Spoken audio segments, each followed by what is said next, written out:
Hello नमस्कार दोस्तों। ऐसा है, आज हम लोग पढ़ेंगे क्लास 10th से कुछ महत्वपूर्ण सूत्र जो परीक्षा में पूछे जाते हैं और इसके बारे में जानकारी लेना बहुत ज़रूरी है। इससे संबंधित कुछ ऐसे सूत्र हैं, कुछ ऐसे महत्वपूर्ण तथ्य हैं जिनको दिमाग में रखना जरूरी है। ये 1 नंबर में लगभग ये परीक्षा में पूछे जाते हैं। जैसे पहला क्वेश्चन इसमें है, अभाज्य संख्याएं। अभाज्य संख्याएं क्या होती है? वे संख्याएं जो एक और स्वयं को छोड़कर अन्य किसी भी संख्याओं से नहीं कटती हैं, अभाज्य संख्याएं कहलाती हैं। दो सबसे छोटी सम अभाज्य संख्या होती है, जैसे 2, 3, 5, 7, 11, 13, 17 और 19 आदि। ये सभी संख्या अभाज्य संख्याएं होती हैं क्योंकि ये एक और स्वयं के अतिरिक्त अन्य कोई किसी भी संख्या से नहीं कटेंगी। और दूसरा जो है, दूसरा भाज्य संख्या है। वे संख्याएं जो एक और स्वयं के अतिरिक्त अन्य किसी संख्या से भी कट जाती हैं, भाज्य संख्याएं कहलाती हैं। जैसे मान लीजिए 4, 6, 8, 9, 10, 15 ये सभी संख्याएं एक और स्वयं के अतिरिक्त अन्य किसी संख्या से भी कट जाएंगी, तो इसीलिए ये भाज्य संख्याएं कहलाती हैं। तीसरा हमारा है सम संख्याएं। सम संख्याएं कौन होती हैं? वे संख्याएं जो 2 से कट जाती हैं या जिनके इकाई का अंक 0, 2, 4, 6, 8 होता है, वे सभी सम संख्याएं कहलाती हैं। जैसे 2, 4, 12, 10, 16, 128 जैसे इकाई का अंक देखिए 0, 2, 4, 6, 8 का है, तो देखिए इसमें 2, 4, 12 में भी इकाई का अंक आपका 2 है, 0 है, 16 में 6 है, 8 है। मतलब जिसके भी इकाई का अंक अगर 0, 2, 4, 6, 8 में से कोई भी संख्या होगा तो वो सम संख्याएं होंगी। जैसे अब मान लीजिए विषम संख्याएं। विषम संख्याएं क्या होती है? वे सभी संख्याएं जो 2 से नहीं कटती हैं या जिनके इकाई का अंक 0, 2, 4, 6, 8 नहीं होता है, वे सभी विषम संख्याएं कहलाती हैं।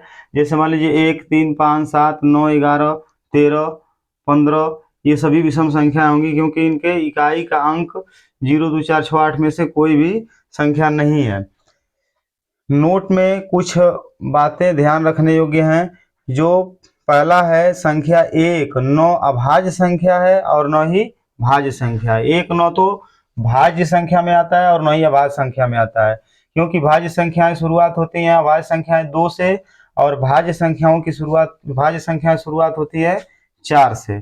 तो 1 9 तो भाज्य है और न ही अभाज्य। हाँ, 1 सबसे छोटी प्राकृतिक संख्या है और 0 सबसे छोटी पूर्ण संख्या है। 1 सबसे छोटी प्राकृतिक संख्या होती है, 0 सबसे छोटी पूर्ण संख्या होती है। प्राकृतिक संख्याओं की शुरुआत 1 से होती है और पूर्ण संख्याओं की शुरुआत 0 से होती है।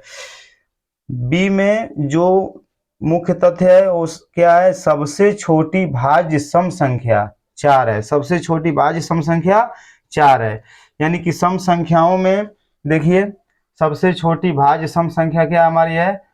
सबसे छोटी भाज्य सम संख्या क्या है? 4। देखिए भाज्य संख्या में सबसे छोटी क्या है? 4 बताया गया था। और अभाज्य में सबसे छोटी 2 होती है। तो सबसे छोटी भाज्य सम संख्या 4 है। सबसे छोटी, यहाँ पे सबसे छोटी भाज्य, सबसे छोटी भाज्य विषम संख्या 9 है। सबसे छोटी भाज्य विषम संख्या जो होगी, विषम संख्या की शुरुआत सबसे छोटी भाज्य विषम संख्या, जैसे देखिए भाज्य मतलब कट जाने वाला, तो सबसे छोटी भाज्य विषम संख्या क्या होगी? 9 होगी, या नहीं कटने वाले में 1 हो जाएगी, तो यहाँ पे ये 9 होगी। फिर परिमेय संख्याएं क्या होती हैं? ऐसी संख्याएं जिन्हें P अपन Q के रूप में लिखा जा सके। और P और Q पूर्णांक, पूर्णांक मतलब जो धनात्मक भी हो सकता है और ऋणात्मक भी हो सकता है।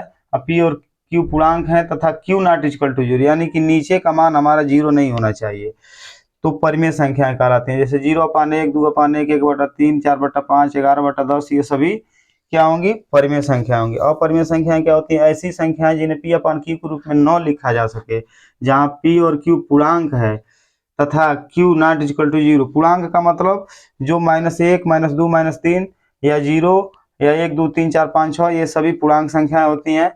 Q नॉट इक्वल टू 0 या नीचे का मान 0 नहीं होना चाहिए। जो अंश ऊपर का होता है, हर नीचे का होता है, यानी हर का मान हमारा 0 नहीं होना चाहिए। तो 0 नहीं होगा तो अपरिमेय संख्याएं होंगी। जैसे करड़ी में 2, करड़ी में 3, करड़ी में 15 ये सभी जितने भी रूट के अंदर संख्याएं आती है जो बाहर नहीं निकल सकती हैं, वो सभी अपरिमेय संख्या होती है। पाई भी एक प्रकार की अपरिमेय संख्या होती है।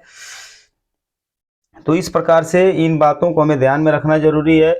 ये सभी संख्याएं अगर हमें पता रहेंगी, इन सब के बारे में पता रहेगा, भाज्य संख्याएं, भाज्य संख्याएं, सम संख्याएं, विषम संख्याएं, परिमेय संख्याएं, अपरिमेय संख्याएं, सबसे छोटी भाज्य संख्या, सबसे छोटी अभाज्य संख्या, सबसे छोटी पूर्ण संख्या, सबसे छोटी प्राकृतिक संख्या। तो ये लगभग मान के चलिए कि बोर्ड के एग्जाम में ये सारे क्वेश्चंस पूछे जाते हैं। 1 नंबर में इसमें से जरूर आना ही आना है।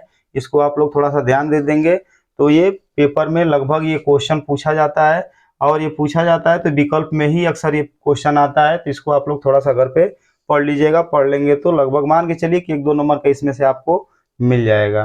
बहुत बहुत धन्यवाद। फिर अगले वीडियो में हम पुनः आप लोगों को जो बाकी का सूत्र है टोटल लिख करके बताएंगे। इसके बाद से जो इम्पोर्टेंट क्वेश्चंस हैं वो परीक्षा से पहले हम बता देंगे आप लोगों को। ठीक है, ओके।